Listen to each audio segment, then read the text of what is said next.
7,690 సీట్లకు గాను వారికి 3,495. ఖరగ్పూర్ ఐఐటీలో అత్యధికంగా 363 మంది చేరిక. జేఈఈ అడ్వాన్స్ 2024 నివేదిక వెల్లడి. దేశంలోని 23 ఐఐటీల్లో అమ్మాయిల చేరికల శాతం గత ఏడాదితో పోల్చితే స్వల్పంగా పెరిగింది. ఐఐటీలు, ఎన్ఐటీలు, ట్రిపుల్ ఐటీలతో పాటు కేంద్ర ప్రభుత్వ ఆర్థిక శాఖతో నడిచే విద్యా సంస్థలు సీట్ల భర్తీకి joint seat allocation authority JoSAA counselling నిర్వహించిన సంగతి తెలిసిందే. ఆ ప్రక్రియ ఆగస్టులో పూర్తయింది.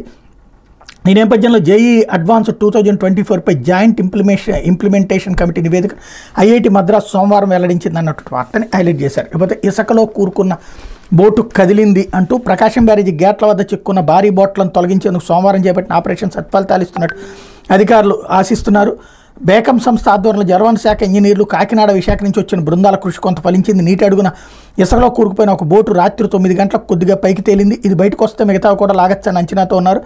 ఇటీవల వరదల్లో కొట్టుకొచ్చి బ్యారేజీ కౌంటర్ వెయిట్లండిగా ఉన్న ఈ బోట్లను తొలగించేందుకు అధికారులు వారం రోజులుగా చేసిన 3 రకాల ప్రయత్నాలు ఫలితం ఇవ్వలేదు. తొలుత క్రేన్ల ద్వారా లాగేందుకు స్వేచ్ఛగా బోట్లు కదలేదు. తర్వాత గ్యాస్ కట్టలతో మొక్కలు చేసి విడిభాగాలు తెచ్చేందుకు ప్రయత్నించినా సాధ్యం కాలేదు. బరువైన బోట్లతో నీటిలోనే లాక్కొంచి 3వ ప్రయత్నం చేయగా అది విఫలమైంది. తాజాగా భారీ సామర్థ్యం ఉన్న 2 బోట్లను తెచ్చి గడ్డలతో వాటికి లంకెపెట్టి నీటితో నింపారు. దీంతో ఇవి కొంతమేర నీట మునిగాయి. వాటికి ఇసుకలో కూరుకున్న బోటుకి భారీ ఇనప గొలుసుతో లంకేశారు. అనంతరం ఈ బోట్లో నీటిని బయటకు తోడేంతో క్రమంగా నీటి పైభాగానికి తేలి వాటితో పాటు ఇసుకలో చిక్కున్న బోటును కొంతమేర పికిలించగలిగాయి. దాన్ని పూర్తిగా బయటికి తెచ్చి గొల్లపూడి వైపు లాక్కెళ్లేందుకు సోమవారం రాత్రి అంతా ఆపరేషన్ కొనసాగుతున్నారు. ఇది విజయవంతమైతే మిగిలిన బోట్లను కూడా తీయబోతున్నారు అన్నట్టు వార్తని హైలైట్ చేశారు. ఇకపోతే నృత్య దర్శకుడు జానీ మాస్టర్పై అత్యాచారం కేసు తనపై